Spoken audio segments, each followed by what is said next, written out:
Hello and welcome, guys and girls. What is up, watchers? The sun is shining and the magpie is casting. Coming to you guys today with a 1v1 live battle featuring a spawning in the south. It's going to be the Soviet forces of Burmie.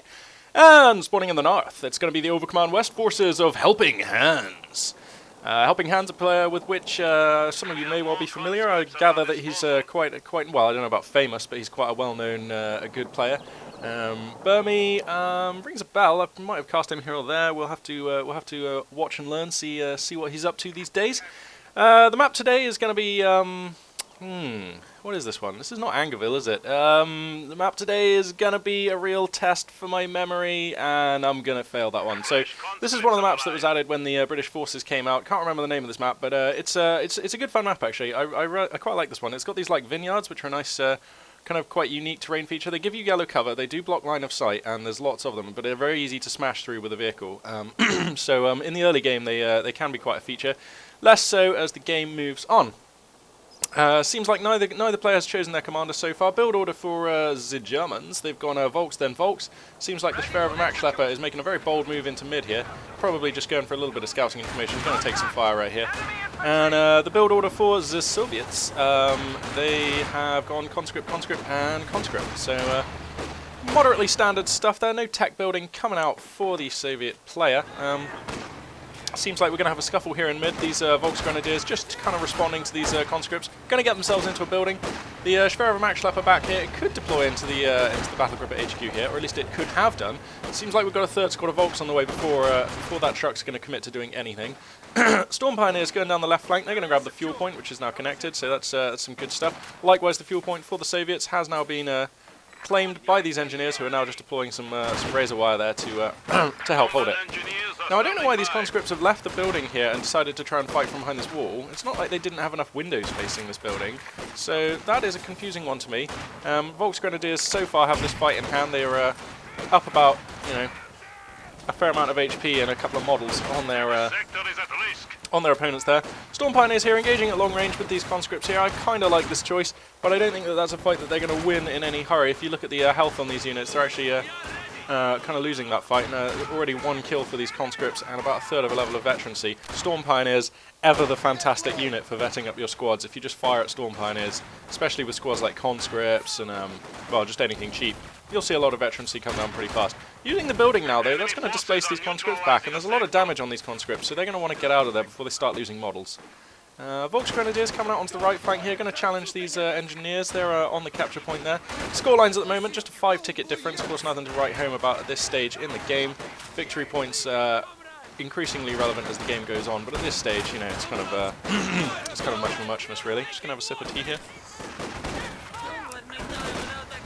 And we've got a good fan of Overcommand forces here, including Storm Pioneers, who are going to get into this green cover and get nice and close. These conscripts have got to get out of there. They are taking a hammering, and that will be a fallback. It's kind of an unfortunate fallback as well, because if you look at the health of the unit, it's down at like 20%, but there's still 4 models, so adding another 2 models, that unit's going to come out with like just over half health again with 6 men. So a little unfortunate. It's probably too early for medics. Yep, way too early for medics. So look, they had like the same health as this unit, which had 2 men left. So that is unfortunate. Anyway, we have a tech choice for the Soviet player. Seems like Burmie's going to go for the support weapon Campanile. That's going to give him access to Maxims, Zis guns, and mortars. So we're going to see if he's going to pull out any of those units as time goes on. Of course, he's already got a Maxim. That's coming out onto the field. And it seems like HelpingHans has gone for the battalion HQ. That's going to be, the battle group at HQ.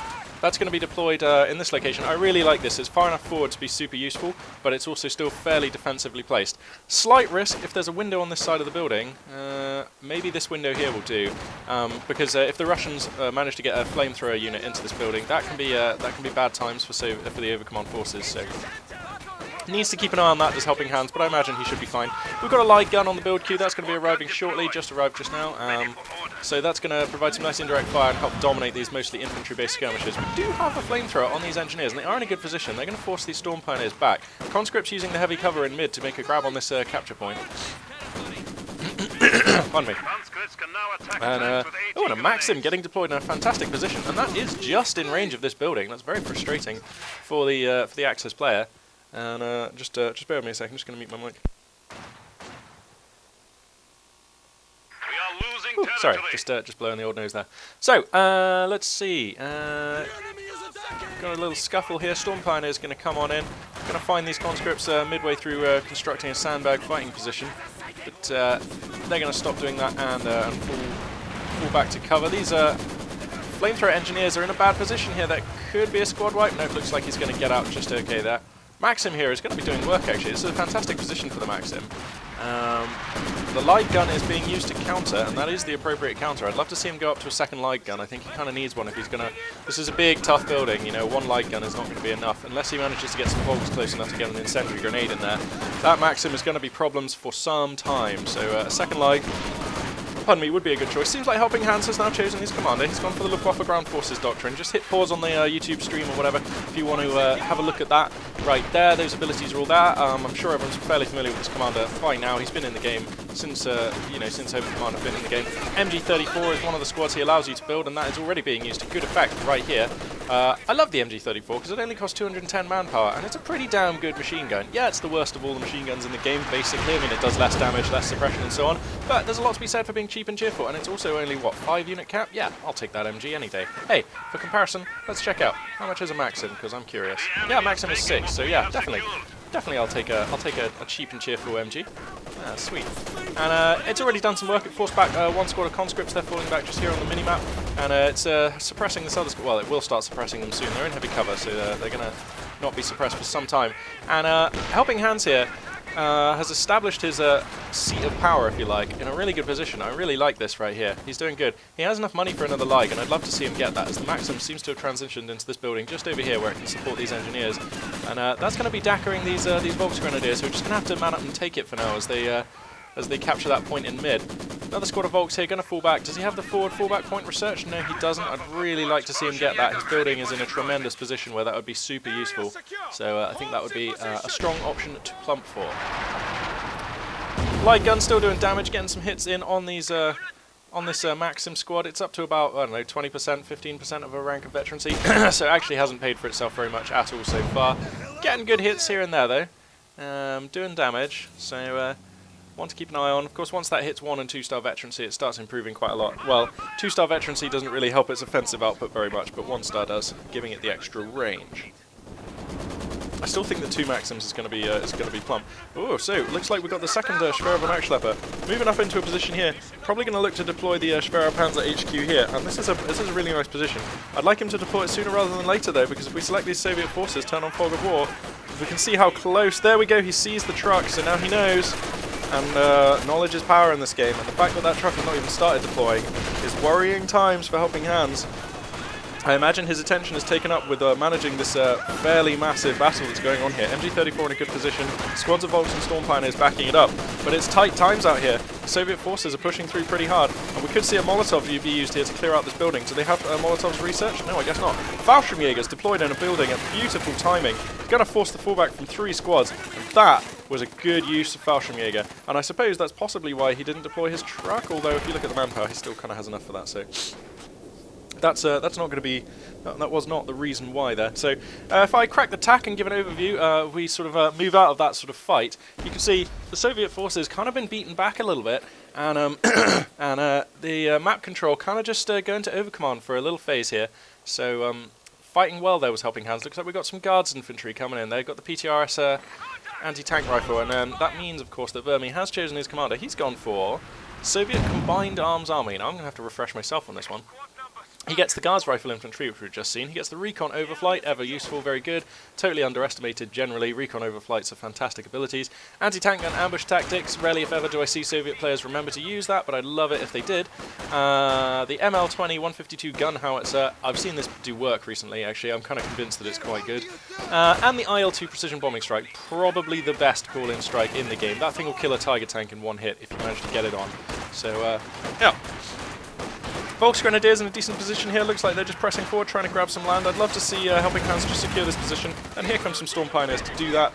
Reason being, he is actually under the clock right now. And not by a little amount. He's actually like trailing by, well, he's 395 under 481. So quite the difference there. Moving on for about 90 tickets worth. 88 as it stands. Jaeger's doing good work. They're up to 8 kills, nearly 1-star veterancy. Of course, 1-star gets them the frangible smoke grenade. Somewhat useful, but not particularly. Good incendiary grenade coming out here, and I imagine that these guards infantry will want to get out of there, and they do. Target secured. Enemy infantry. Oh dear, I have a horrible feeling that my mic has been turned off for a large amount of time. Oh well. I'll have to check that after the cast. My headset is in fact incredibly old and is a little bit shaky. I've literally soldered it and repaired it quite a few times myself. It's held together by various bits of tape. But you know what? I've never found a headset with as good bass and as good sound quality for the mic as this one. So I just really like it. I'm going to try and keep it alive as long as I can. Anyway, seems like the Schwerer Max Schlepper still has not deployed, and we've got a Yagdi coming out, and I love the choice of the Yagdi here for Helping Hands. That is good times. So that is going to, I mean, on a map like this, you can park it like here, or maybe here. Not sure I like it in the town so much. If you park it here, though, you've got to imagine its arc of fire is like going to cover all of this area, you know. It's just like a very, very good armoured, very mobile pack gun. So I like that quite a lot. Folks on the right flank here. Looks like they've been sent out specifically just to grab this fuel point, and their mission accomplished. They'll now fall back, I would have thought, unless they're going to play for time and go fall back and try and grab another point. Jägers need reinforcing here. They're going to do so here. I'd love to see him get the forward fallback point. I don't understand why players don't use this often enough. According to me, I think it's a really, really useful ability. It just makes your forces so much more efficient and be able to maintain pressure and stay in the fight for so much longer. All of which is quite important, really. Anyway, MG34 and Light going to be doing a number on these engineers who are in cover. I don't really know why they're in this building. There's not much point in sitting them there. I think that they should probably get out very soon. Here comes the Yagdi, loving the camo on that one. Got the Ardennes forest pattern on that one.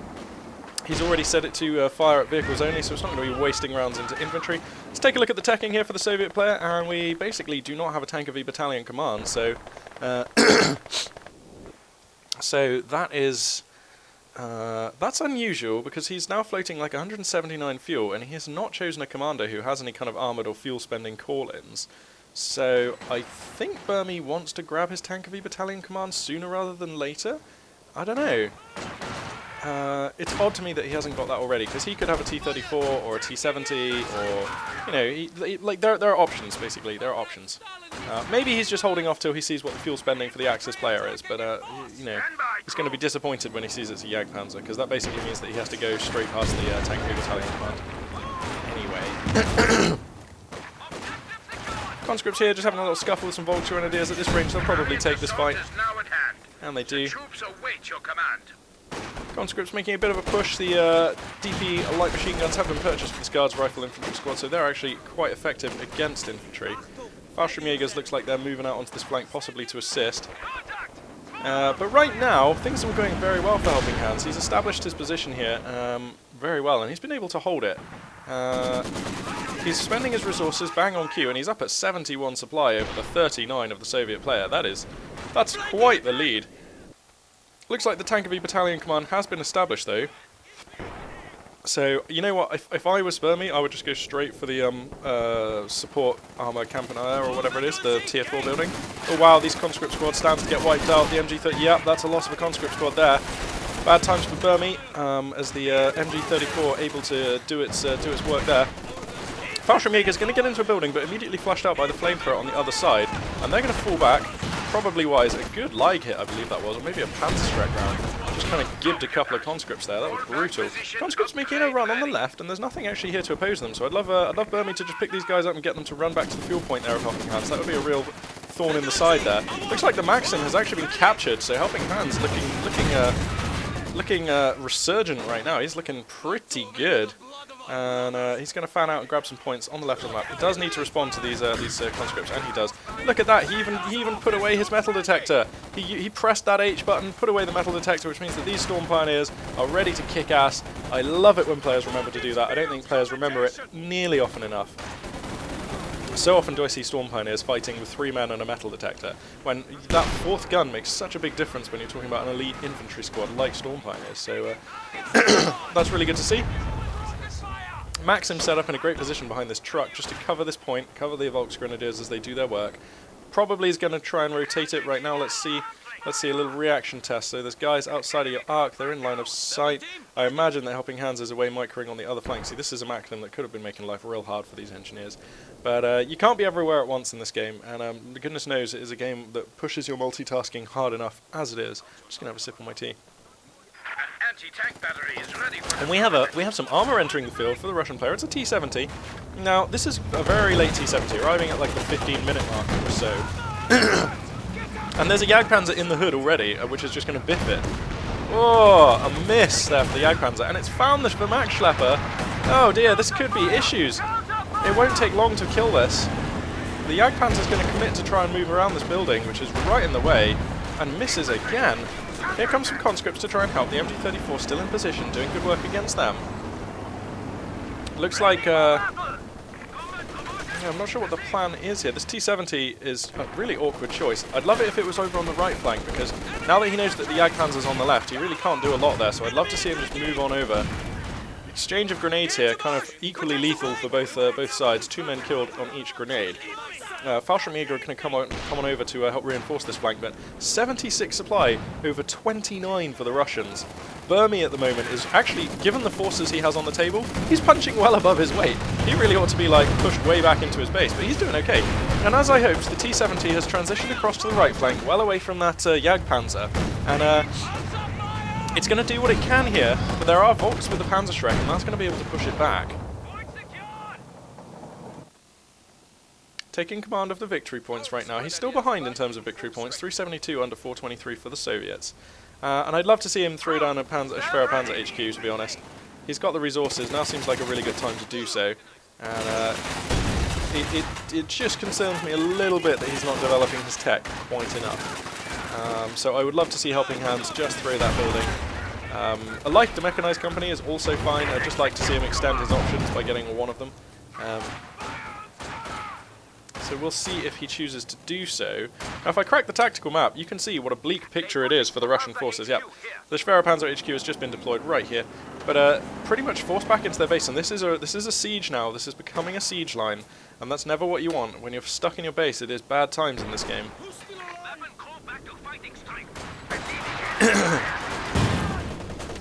And this Ligue has been doing decent work all game, but it's still only got 10 kills. It's only veterancy 1. Even though it's been firing pretty much the whole game. T-70 on the right flank is doing well. We're going to try for a Panzerschreck round here off these Volks. And it's a good hit. He's going to have to pull these guys back now. They are quite wounded. The T-70, of course, is a monster against infantry. It's basically a smaller Ostwind. Engineers there in a good position, but it's difficult to know if you're Burmie. It's difficult to know what to do. I mean, you're basically facing an opponent who seems to have a really good mixture of troops supporting each other all over the map. Even a Raketenwerfer? Wow. That is one way of saying no to T-70 harassment. Oh wow, I missed it, but the T-70 did die. It died right here. Maybe the Kettenwerfer got that kill. Maybe it was a Panzerfaust off of those Fallschirmjägers. Whatever the case may be, that T-70 is now gone. Let's take a look at the teching here for the Soviet player. He still doesn't have his support armor company, the big one. So that is issues. Things not looking great right now for Burmie. He's being besieged in his base. And these Storm Pioneers are trading for good damage at very close range. The Ligue has also been moved up into a fantastic position. I'm liking it here. It's able to hoon rounds right on into the doorstep of the Soviet base. And if he could push it forward about this much further, so if we have a look at the Ligue, that would mean basically putting it behind these sandbags. He could actually fire on the Soviet retreat position with barrages, and that would pretty much be game, I would have thought. Just 1 or 2 good hits there would eviscerate the remaining infantry, and that is all that there is now for Burmie. 29 supply under the 76 of Helping Hands. And why is he floating 800 manpower? No wonder things are so bloody hard. Oh, it's because he's trying to build an ML-20 gun howitzer? This is an awkward choice, and it's also a very awkward position.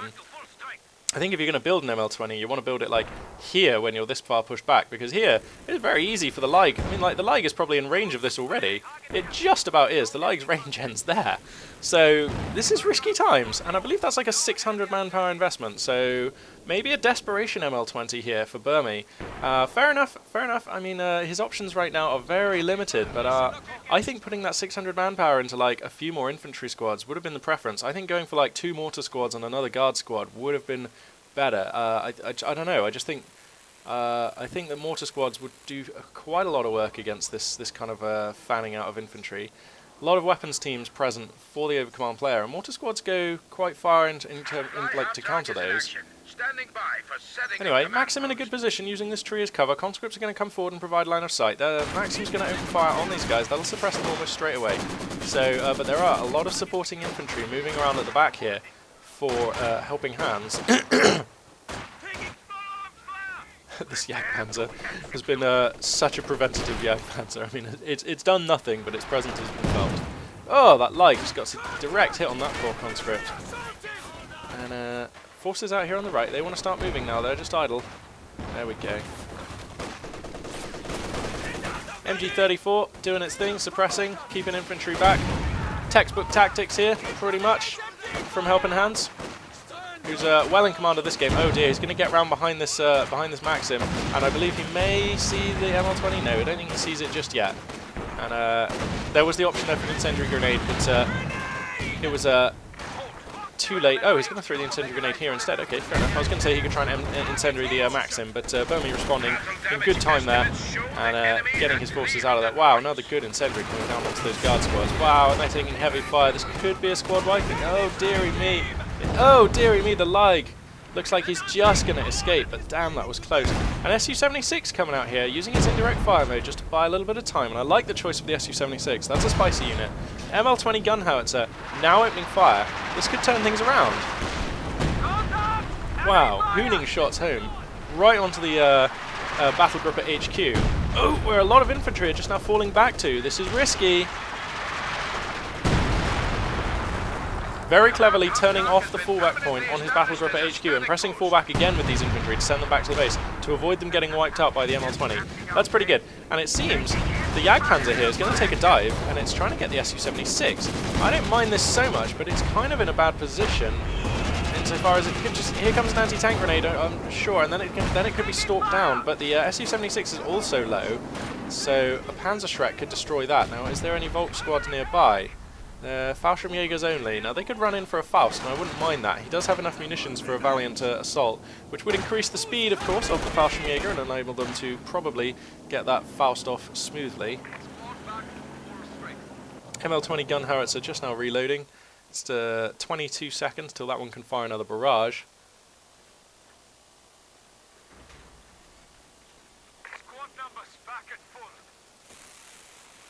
So, both forces, I'll correct the tack, both forces at the moment just securing their positions, just kind of reinforcing, rearming. Obviously Burmie seriously under the gun and on the ropes here. Helping Hands has secured a vast swathe of the map and has a fantastic force composition right now.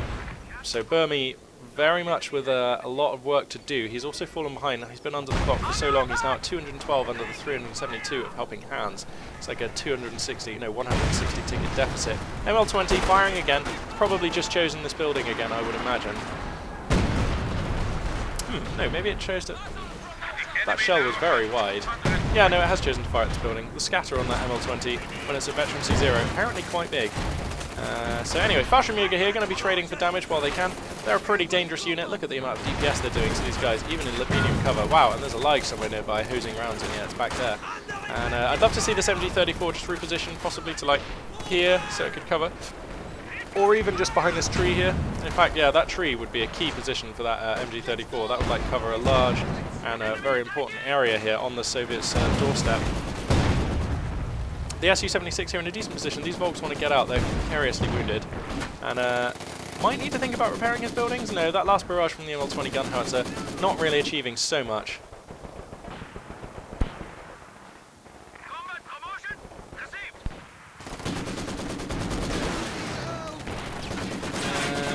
And oh dearie me, that captured Maxim has gotten up to 3 stars now for Helping Hands. Wow, you've got to feel like everything in this game just kind of go in the way of Helping Hands. And I mean, the Soviets have managed to extend their perimeters to perimeter. Burmie has pushed out, grabs a couple more points. Crucially, he's got a munitions point, and he'll just have a fuel point. No, it won't be connected, but at least it won't be in Helping Hands' hands. You know what? Helping Hands could just buy a Panther right now, no probs, and push for the win. I don't think that's such a bad choice actually. Although he has all of his. Oh, he's saving for a King Tiger. Gross. gross. Helping Hands, what kind of monster are you? Yep, the SU-76 is going to commit itself onto the right flank. Looks like we've got a machine gun position here. I imagine he'll use the barrage straight away. No, he's going to use regular fire. That's interesting. He'll probably switch to using the barrage shortly. I would have thought, I'd be amazed if he doesn't. Going to destroy the truck, though, that the MG-34 was hiding behind. Pardon me. And that is, that's quite important. Ooh, and a good grenade onto the Lig, and that is going to be the end of this unit, which has been quite the thorn in the Soviet side. So able to actually get himself a unit there is Helping Hands. Good work there. Now we do have the fuel and the manpower for the King Tiger, and that is now on the build queue.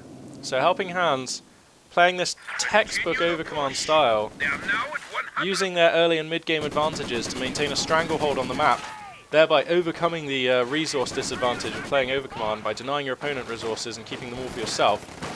And able to push forwards, and now he's bringing in the late game piece. Now he's bringing in the Queen, if you like. Well, it's the King Tiger, I suppose, but that was a chess reference. Anyway, so yeah, SU-76 is going to have to scurry back. The light gun was captured. I like this a lot. Way to go, Burmie. I mean, he's on the ropes right now, and he needs every unit he can get. So being able to grab a light from his opponent is pretty cool. Here comes the Jagdpanzer. That's going to look for the SU-76, and it's going to find it. Good opening hit there.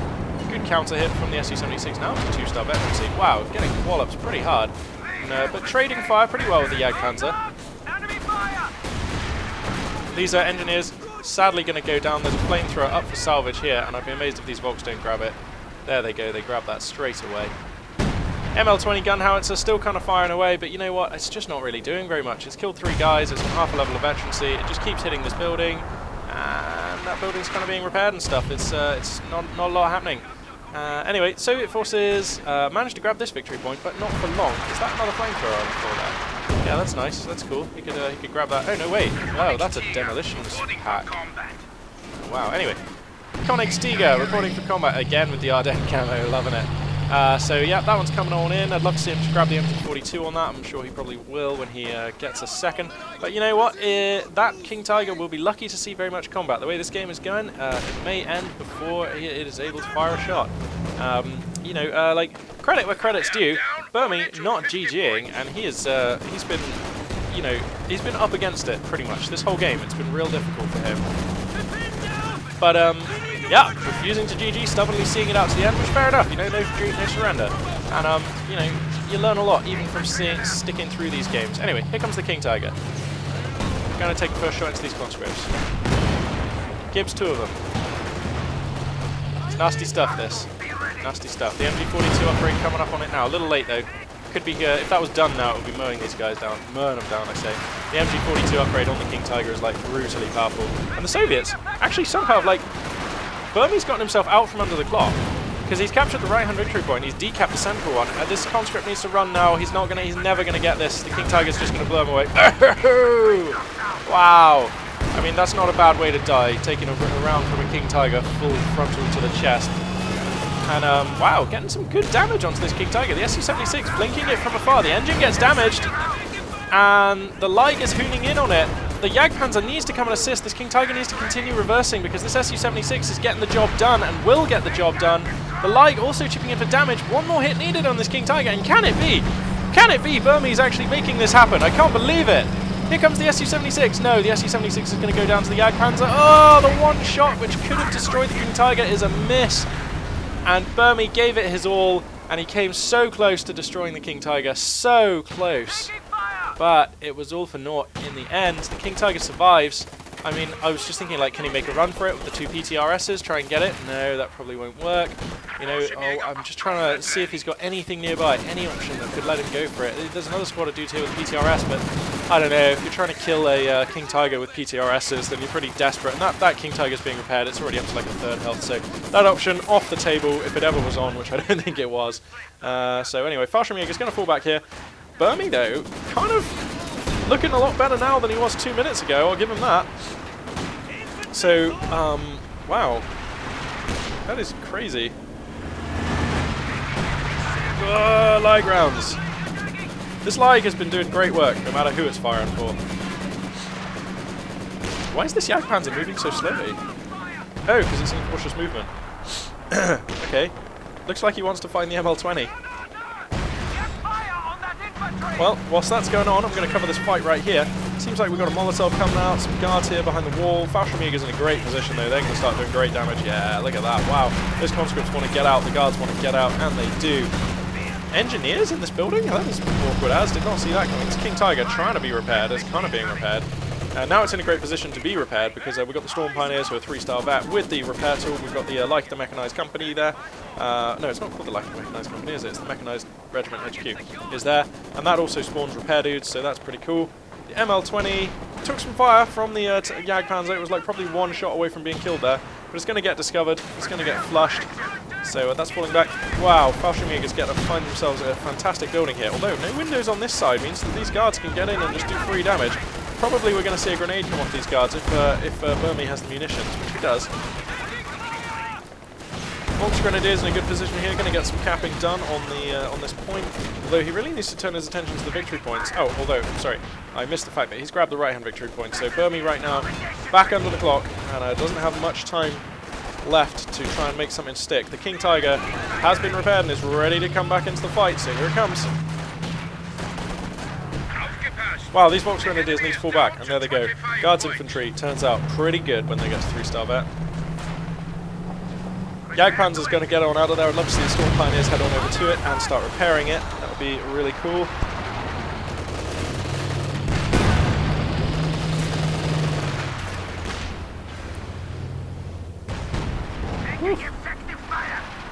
And that lag.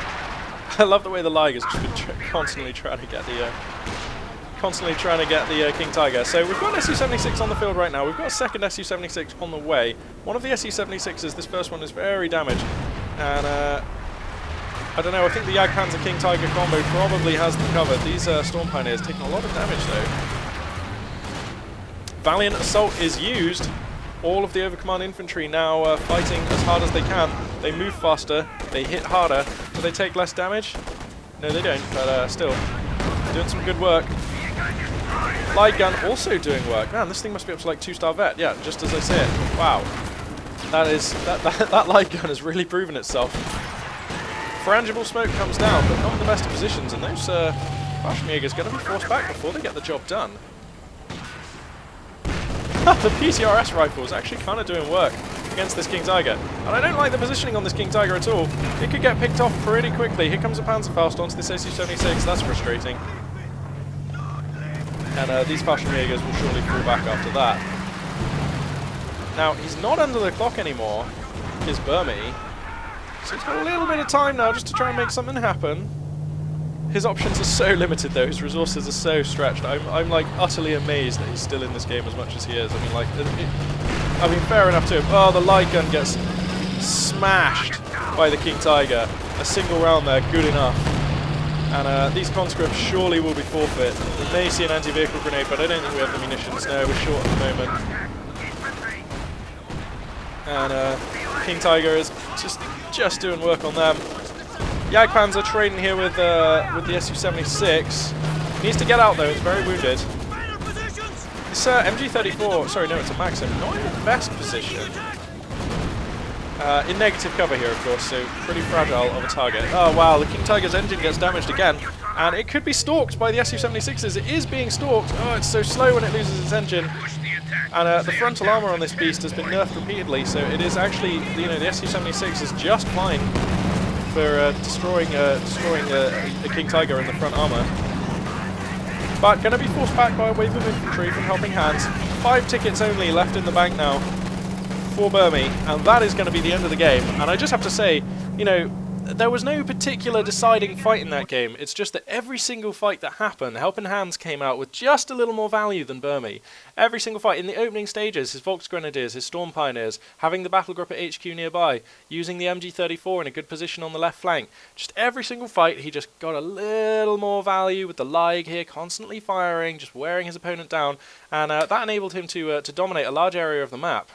Right from I would say, you know, like the beginning of the mid game, there was just like no look in for the Soviet player on map control, and when you manage to establish that with Overcommand, you offset your resource disadvantage so much, and your opponent has no resources, that you really get to play with all your toys, and your opponent gets none, and in those circumstances, Overcommand starts feeling like a very powerful faction. Now, credit where credit is due. Burmie put up a hell of a fight, and he stayed till the last bell, which is fantastic. You know, good for him. That displays a lot of character. And he almost, I mean, it came down to a lucky miss on this King Tiger. He nearly destroyed it. And that would have been like quite the moral victory if he'd have been able to do that. I don't think it would have changed the outcome, but would have been quite cool if he'd have been able to destroy the King Tiger. And he even managed to stay in the game for far longer than I thought possible by just capping points where he could, mostly the middle one and the right one. So well played to Burmie. I think he did. I think he did his best there. But yeah, just incremental value. The name of the game for Helping Hands there, and the ticket to victory. So thank you very much for watching. This is Magpie842 signing out.